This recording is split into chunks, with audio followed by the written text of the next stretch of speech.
Doctor Mollé, quería hacerle esta pregunta. Para usted, ¿cuáles representan las etapas más importantes en la historia política del Ecuador, las que hayan realmente marcado un hito en la historia ecuatoriana de la política? Al margen de la historiografía ecuatoriana, que es una historiografía que cita presidentes, yo creo que ya como movimientos sociales reales, como etapas que marcan ciertos cambios profundos en esta dimensión que hoy día llamamos Ecuador, fue la guerra de la independencia. En la guerra de la independencia, pues ahí se marca un hito de nuestra independencia de España. Fuimos parte de Colombia, el departamento del sur de Colombia, y luego optamos por una vida independiente total. En 1830, cuando se proclamó la República, y a la que le pusieron los constituyentes entonces, República del Ecuador, a mi juicio desestimando el nombre histórico de la Real Audiencia de Quito, ¿no?, que era el nombre que se había mantenido tradicionalmente, incluso que España había respetado al constituir la división político-administrativa. Yo creo que es un momento importante porque es el momento de la constitución de la nación ecuatoriana, de los elementos de la nación ecuatoriana, que va a tener muchas complejidades en su origen. Su primer presidente del Ecuador fue uno de los generales más importantes de la guerra de la independencia, el general José Flores. Sin embargo, como presidente del Ecuador no podríamos decir que fue lo mejor en el sentido de la proyección. Otra etapa importante se da en la década del 30 mismo, cuando el civilista ecuatoriano, lo que nosotros podríamos llamar el último ilustrado, ¿no?, asuma la presidencia de la República en 1835. Con Vicente Rocafuerte se abre una etapa importante de culturización, ¿no?, de civilidad en el país, que lamentablemente pues luego fue truncada, ¿no? Hay otro momento importante en la historia del Ecuador que yo lo considero sumamente importante, y ya es el gobierno del general Eloy Alfaro. Todo el proceso político que se vive en el proceso de la revolución liberal. No quiero por sectarismo o por discrepancias ideológicas desestimar algunos gobiernos como el de García Moreno, etcétera, el gobierno de Robles, etcétera, donde hay donde hay algunos hechos, pero que realmente no cambian la realidad del Ecuador, no cambian la estructura y el peso semifeudal del Ecuador. El que va a tratar de hacer un cambio realmente radical es el proceso de la revolución liberal que culmina en 1895 con el triunfo de las huestes del general Eloy Alfaro. Eloy Alfaro es un ecuatoriano, yo diría el ecuatoriano más ilustre en cuanto del quehacer político. Él de una honestidad a toda prueba, y claro, estamos en presencia de un movimiento liberal, de un momento liberal, pero él logra separar la Iglesia del Estado. Hasta antes el Estado ecuatoriano había sido un Estado teocrático. Logra separar la Iglesia del Estado, se firma el modus vivendi, se adopta el Código Civil ecuatoriano, ¿no?, y algunas otras reformas importantes. Lamentablemente este proceso no logró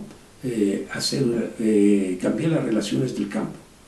Se siguió manteniendo formas como el Guasipungo, formas atrasadas que solamente en 1971 van a ser realmente superadas.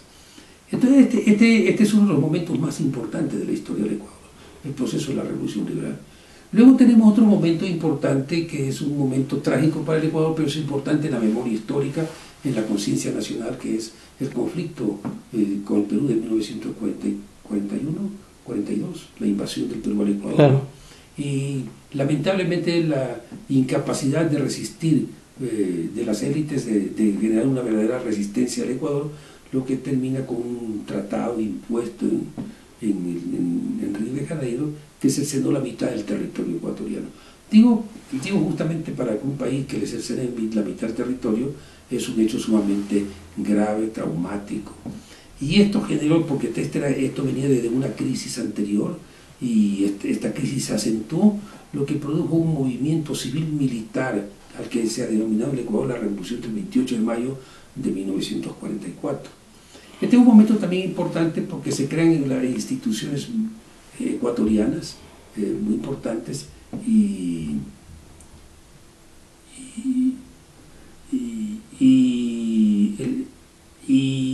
en la izquierda ecuatoriana una presencia muy importante. Quizás omití involuntariamente otro momento importante en la historia ecuatoriana, que es el periodo de julio de 1922, de 1925, que es la Revolución Juliana.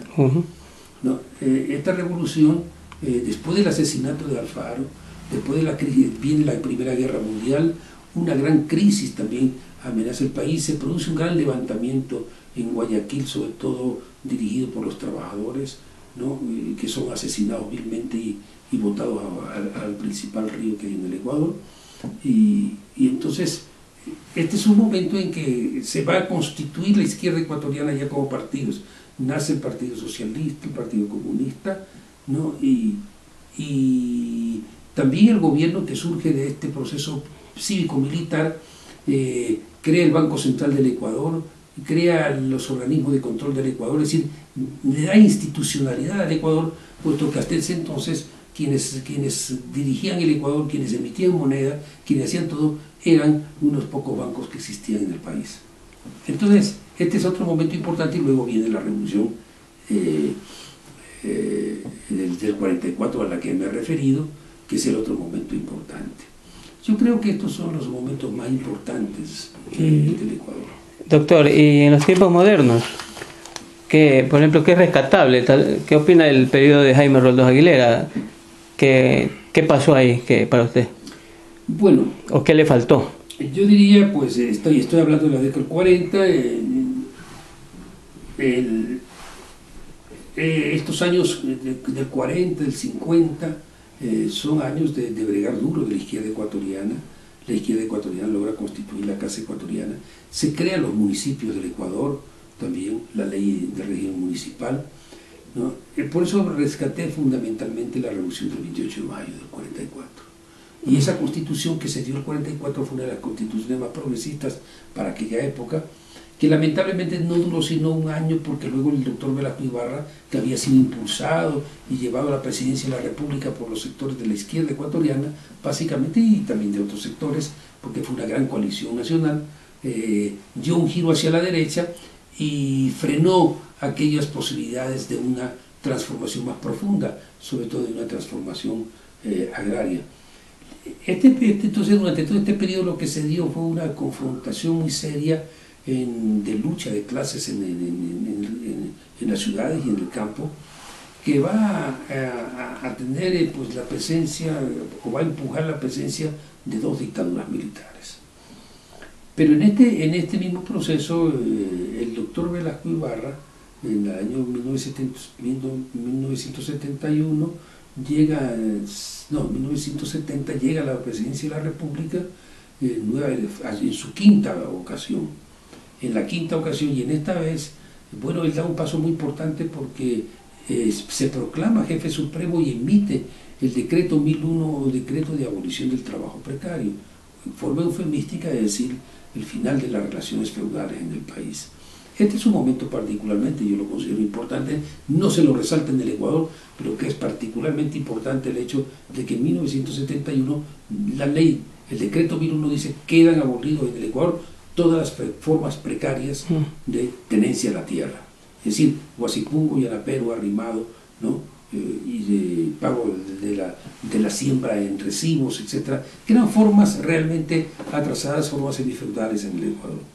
Y luego ya en el otro periodo, pues en este mismo periodo que ya comencé a relatar anteriormente, que era el periodo que a mí me toca vivir ya pues desde la década del 50, ¿no? La lucha política, ¿no?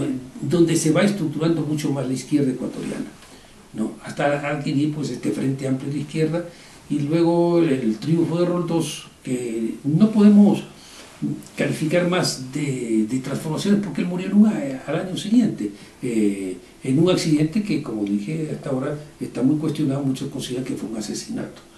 Y ahora tenemos una expectativa, la expectativa de la presencia del presidente Correa, que ha llegado apoyado por un sector de izquierda, también que profeció un plan de acción de transformación en el país, que lo ha llamado a este proceso de la revolución ciudadana, que por lo pronto se ha dictado una constitución que de aplicarla habría abriría realmente un espacio muy importante. Pero ya para juzgar pues todo este momento histórico hay que esperar hasta el final. Estamos en inicio de un proceso y hay que ver, porque lamentablemente los últimos presidentes civiles del Ecuador todos han ofrecido transformaciones, todos han ofrecido revoluciones y han terminado en la derecha o han terminado traicionando los intereses del país. Entonces yo me reservo un juicio final porque no lo puedo dar. Lo que sí puedo decir es que el presidente Correa ha hecho, por lo pronto, pues abrió mediante un referéndum, abrió la posibilidad de tener una constitución mucho más democrática, que abre posibilidades mucho más profundas, el reconocimiento de que el Ecuador es un país pluricultural, multiétnico, una nación diferente, y está empeñado en una reforma educativa y en la reforma de la salud y en algunas reformas. Entonces, en la medida en que eso avance, entonces se podrá hacer un juicio histórico de ello. Por el momento, yo lo único que deseo es que el presidente Correa realmente no sea un presidente que no defraude estas enormes expectativas de un pueblo que históricamente ha luchado por cambiar la realidad del Ecuador.